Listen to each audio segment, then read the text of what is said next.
দক্ষিণ কামৰূপৰ মিৰ্জাত সংঘটিত এক জঘন্য ধৰ্ষণ কাণ্ডৰ অভিযুক্তক উচিত শাস্তি বিহাৰ দাবীৰে দক্ষিণ কামৰূপ ছাত্ৰ সন্থা তথা দক্ষিণ কামৰূপ মহাবিদ্যালয়ৰ ছাত্ৰ একতা সভাই কালি সমজিলা আৰক্ষী অধীক্ষকক সাক্ষাৎ কৰে। উল্লেখ্য যে যোৱা 21 আগষ্টত দক্ষিণ কামৰূপৰ মিৰ্জাত সংঘটিত হৈছিল এক জঘন্য ধৰ্ষণ কাণ্ড। এগৰাকী 16 বছৰীয়া নাবালিকাক খুৰা সেৱন কৰাই দলবদ্ধ ধৰ্ষণ কৰিছিল তিনি পাখণ্ডই। ঘটনাৰ সন্দৰ্ভত পৰিয়ালৰ লোকে পলাশবাৰী আৰক্ষী থানাত দাখিল কৰিছিল এজাহাৰৰ ভিত্তিত ঘটনাৰ লগত জড়িত 2 নাবালকক আটক কৰিছিল আৰক্ষীয়ে। অৱশ্যে ঘটনাৰ মূল অভিযুক্ত বৰিহাটৰ নয়নজ্যোতি দাস দুদিন পলাতক হৈ থকাৰ পিছত যোৱা 29 আগষ্টত আটক কৰে আৰক্ষীয়ে। 30 আগষ্টত জেল হাজতলৈ প্ৰেৰণ কৰা হয় মূল অভিযুক্ত নয়নক। ধৰ্ষণ কাণ্ড, খুৰা, গাঞ্জা তথা আন অনৈতিক কাৰ্যকলাপৰ বিৰুদ্ধে এনেদৰে সৰব হৈ পৰা দেখা গ'ল দক্ষিণ কামৰূপৰ ছাত্ৰ সন্থা।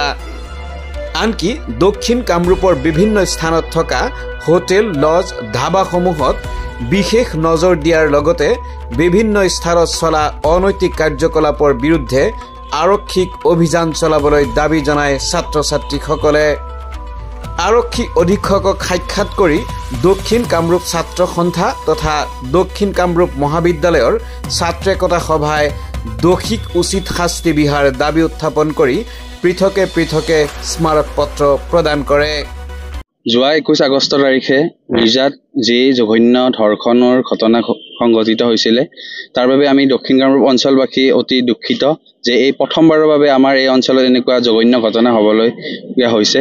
কিন্তু আজি আমি পলকবাৰী থানাৰ সন্মানীয় ভাৰপ্ৰাপ্ত আৰক্ষী বিষয়াৰ জৰিয়তে সমজিলাৰ নতুন আমাৰ আৰক্ষী বিষয়াৰ জৰিয়তে আমি অৱগত কৰিলোঁ যে দোষীক উচিত শাস্তি প্ৰদানৰ বাবে ইতিমধ্যে আৰক্ষী বিষয়াই আমাক আশ্বাস প্ৰদান কৰিছে যে ইতিমধ্যে দোষীক তেওঁলোকে গ্ৰেপ্তাৰ কৰিছে আৰু ইতিমধ্যে তেওঁলোকক কোৰ্টলৈ প্ৰেৰণ কৰিছে আৰু জেললৈ প্ৰেৰণ কৰিছে।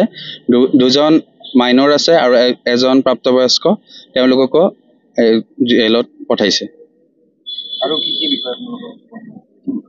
আৰু আজি আমি এই ক্ষেত্ৰতে আমাৰ অঞ্চলৰ যি সুৰা, ড্ৰাগছ, গাঁজা এইবিলাকৰ ওপৰত আমি দৃষ্টি আকৰ্ষণ কৰিছোঁ আৰু লগতে আমাৰ অঞ্চলটোত যি হোটেলবিলাক আছে কলেজৰ পোছাকত যাতে যাব নোৱাৰে তাৰ বাবে আৰক্ষীৰ জৰিয়তে আমি আহ্বান জনাইছোঁ।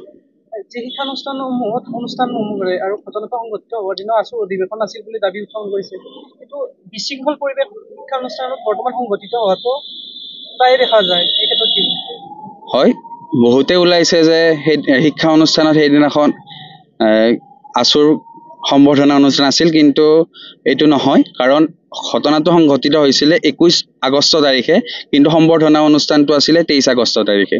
যিসকলে এইটো প্ৰচাৰ কৰিছে তেওঁলোকক আমি সকীয়াই দিছোঁ যাতে শুদ্ধ তেওঁলোকে তথ্য লৈ বাতৰিসমূহ প্ৰকাশ কৰে। শিক্ষানুষ্ঠানসমূহত যি অনুষ্ঠানবিলাক অনুষ্ঠিত হয় তাত ছাত্ৰ সমাজে কিন্তু বিশৃংখল পৰিৱেশ প্ৰায়ে সংঘটিত কৰি আহিছে। এই ছাত্ৰ সমাজক কিন্তু এই অনুষ্ঠানটো কলেজৰ চৌহদত হোৱা নাছিলে। বিশৃংখল পৰিৱেশটো কলেজত ঠিকেই আছিলে। একো সম্বৰ্ধনা অনুষ্ঠান, গাম্ভীৰ্যপূৰ্ণ অনুষ্ঠান আছিলে সেইদিনাখন। ঠিক যেনেকৈ যোৱাবাৰ ছোৱালী মহাবিদ্যালয় হোৱাৰ পিছত এখন গাড়ীত কেইজনমান ল'ৰাই উদ্ভণ্ডালি সৃষ্টি কৰিছিল। হয়, বৰ্তমান সময়ত যি যুৱ উশৃংখলতা আমি গ্ৰাস কৰি উঠিছে সমগ্ৰ দক্ষিণ কামৰূপ অঞ্চলতে বা সমগ্ৰ অসমতে, তাৰ বাবে আমি ছাত্ৰ সংগঠন হিচাপে নজৰ দিব লাগিব। লগতে আপোনালোককো আমাৰ সৈতে সহযোগ কৰিবলৈ অনুৰোধ জনাইছোঁ। হয়,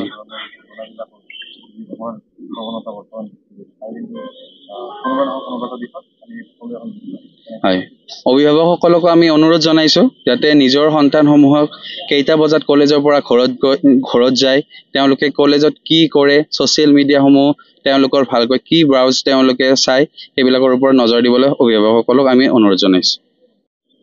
তেওঁলোকে মোৰ ওচৰত আহিছে, মেমৰেণ্ডাম দিছে। তেওঁলোকে কৈছে যাতে আমি কেছটো একো লেপছ নথকাকৈ ভালকৈ আমি কোৰ্টত পঠিয়াই দিব পাৰোঁ। সেইটো কাৰণে তেখেতলোকে মোৰ ওচৰত আহিছিলে। অলৰেডি মই তেখেতলোকক কৈছোঁ আমি যি 3জন অভিযুক্ত আছিলে 3জনকে আমি গ্ৰেপ্তাৰ কৰিছোঁৱে। তাৰে 2জন মাইনৰ হয়। মাইনৰ দুজনক আমি JJB ৰিমাণ্ড হোমলৈ পঠোৱা হৈছে আৰু মেজৰজনক কোৰ্টৰ পৰা আনি ৰিমাণ্ড হৈ আজি ৰিমাণ্ড বেক হৈ যাব। আৰু তাত মানে ইম্পৰ্টেণ্ট ভাল পক্সো ছেকশ্যনো লাগিছে 6 অফ পক্সো এক্ট, যিটোৰ মানে আপোনাৰ পানিছমেণ্ট মানে নট লেছ দেন 20 years, আৰু তাত বেছি হ'লে অল্টাৰনেটিভ পেনাল্টি আপোনাৰ ডেথ পেনাল্টি হ'ব পাৰে। তেওঁলোকে এটা কথা কৈছে যে মেইনলি যিখিনি হোটেল আছে, যিখিনি ইয়াত আমাৰ মিৰ্জাতে হওক বা আমাৰ এই অঞ্চল আগবাৰী অঞ্চলতে হওক, এই হোটেলখিনিত যাতে স্কুলৰ ইউনিফৰ্মত কোনো ল'ৰা ছোৱালীক কোনো ছাত্ৰ ছাত্ৰীক যাতে মানে সোমাব নিদিয়ে বা ID কাৰ্ড চাইহে যাতে সোমাব দিয়ে, 18 বছৰ তলৰ ল'ৰা ছোৱালীক যাতে সোমাব নিদিয়ে, এইখিনি কথা তেওঁলোকে কৈছে। আৰু কৈছে যে কিছুমান জেগা ধৰি লওক মানে সাধাৰণ নাগৰিকৰ মানে নজৰত নাহে, যিকোনো অলপ এক্সক্লুডেড হৈ থাকে, অলপ চবেই তাত ড্ৰিংকছ কৰে, মানে কিছুমানে নিচাযুক্ত দ্ৰব্য সেৱন কৰে, এনেকুৱা কৈ আছে। তো সেইখিনি জেগাত যাতে অলপ পেট্ৰলিং বঢ়ায়, সেইটো কাৰণে। আৰু মই অলৰেডি কৈছোঁৱে, আমি থানাৰ পৰা হওক বা বেলেগ ষ্টাফৰ লগত হ'লে আমি পেট্ৰলিং দিয়াৰ ব্যৱস্থা কৰাম এনেকুৱা জেগা।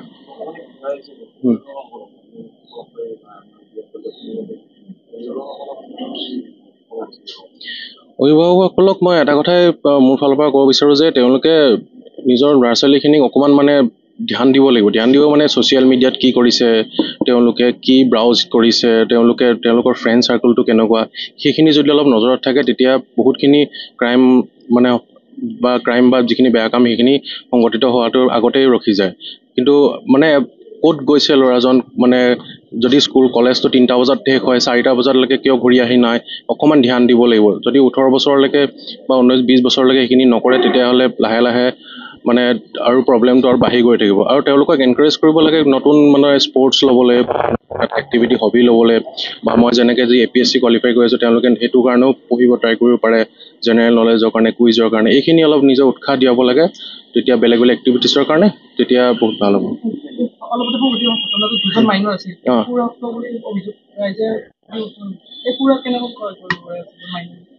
সেইটো এটা মানে আমি এতিয়া তেওঁলোকক কৈছোঁ, আমি চাৰ্কল অফিচাৰ CDC বহিও আমি কথা পাতিম, এক্সাইজ ডিপাৰ্টমেণ্টৰ লগতো কথা পাতিম, কোনে বিক্ৰী কৰে কৰে, সেইটো আমি এক্সাইজ ডিপাৰ্টমেণ্টক অনুৰোধ কৰিম যে তেওঁলোকে এটা চাৰ্কুলাৰ উলিয়াই দিয়ে, অলৰেডি উলিয়াই আছে যে 18 বছৰলৈ, তো যদি ৰেড মাৰিব দিম কোনখন এৰিয়ে ৱাইন শ্বপে উলংঘা কৰি আছে, আমি চাৰ্ভিচ বা CDC বাইদেউৰ পৰা হেৰি কৰিব পাৰোঁ।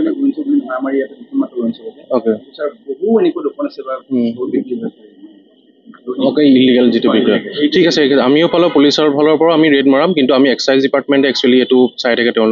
তেওঁলোককো আমি আপোনালোকৰ যদি কিবা ইনফৰ্মেশ্যন আছে একজেক্টলি যে এইখন দোকানত পায় এইখন পায়, আপোনালোকে যদি এপ্ৰ'চ কৰে, আমাকো যদি এপ্ৰ'চ কৰে কথা নাই, বা এক্সাইজ ডিপাৰ্টমেণ্টৰ লগত লৈও তেওঁলোকে কৰিব পাৰে, কাৰণ তেওঁলোকে সেইটো নিজৰ এক্সক্লুজিভ ডিপাৰ্টমেণ্ট এক্সাইজৰ, তথাপি আমিও কৰিব পাৰোঁ, একো ডাঙৰ কথা নহয়। খালি পলাশবাৰীৰ পৰা অনন্ত কলিতাৰ ৰিপৰ্ট, আমাৰ খবৰ।